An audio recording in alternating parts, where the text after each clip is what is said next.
Welcome to day 2 of your acceleration training. Today we're going to talk about your beliefs. A couple of years ago, I had the opportunity with my family to travel to New York City, to Manhattan specifically. And during our time there, we were able to visit the World Trade Center sites. Now, if you don't know this about me, that's actually the reason that I became a police officer, was 9/11. So it was a very special and emotional experience for me. And I remember as we were walking down through the World Trade Center Memorial, we ended up down in the basement, in the ground floor. And we were looking around at all the displays of all the fire trucks and the police cars, all the tributes to all the people, all the videos and the radio chatter, all these different things that were there. But behind it all was the foundation of the World Trade Center. See, what you don't know about the World Trade Center is before they could go up, they went down. The World Trade Center went down 28 stories of steel, concrete, stone, this foundation that was built so that the Twin Towers could go up. And I remember marveling at how powerful these buildings were because of how solid this foundation was and how it took literally 2 airplanes filled with gasoline to bring them down. Now, I'm not sharing the story with you to talk about 9/11 itself because you probably have your own experience with 9/11 and we'll never forget where we were during that day. But I'm sharing this story with you because it was a powerful example to me in another way as well. And that is this idea of a foundation. Now, most of you are builders or hang out around job sites. And what is the first thing that they put in the ground before they build the building? It's not the roof. It's not the walls, it's not the drywall, it's not the flooring, it's not the electrical, it's the foundation. Now, in some places where the ground is unstable, they do a solid foundation. In Arizona, for example, where I'm from, they use a post-tension slab, which is literally a slab of concrete with metal wires, cables, if you will, that they tighten up to keep the foundation steady. In some areas where they have stable foundations, they just do a footing. But regardless, every single home that's built is built on a solid foundation. It's what allows for everything to be built on top of it. Now, depending on the size of the structure, well, that'll determine the size of the foundation. Sometimes it's deep and wide, sometimes it's narrow. But regardless, you will not build up if you do not have a foundation. Or in other words, your foundation will get washed away, like it says in the Bible, unless you have a solid foundation. So that's the first thing that goes in to building anything.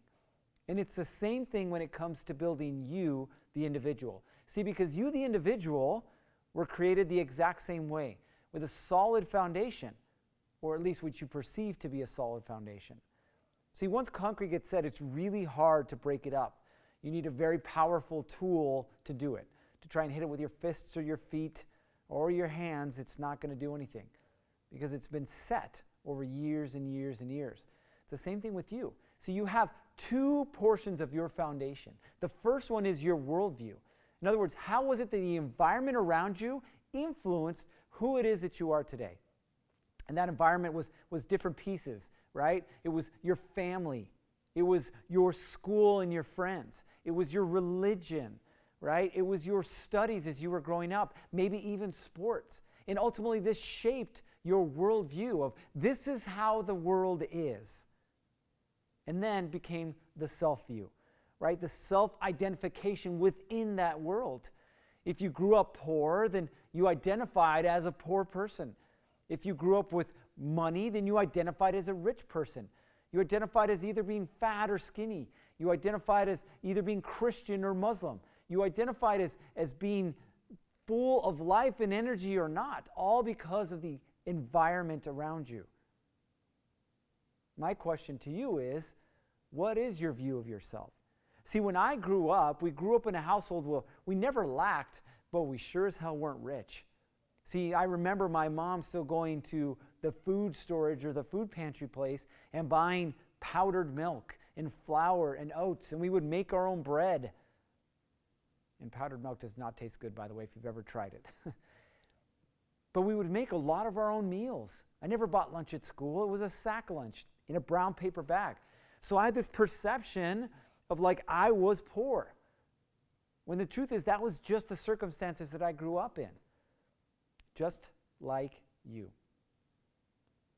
And so I want you to consider for a moment that the reason that you are the way that you are today is less about choice and more about environment. Your beliefs were created because of your environment.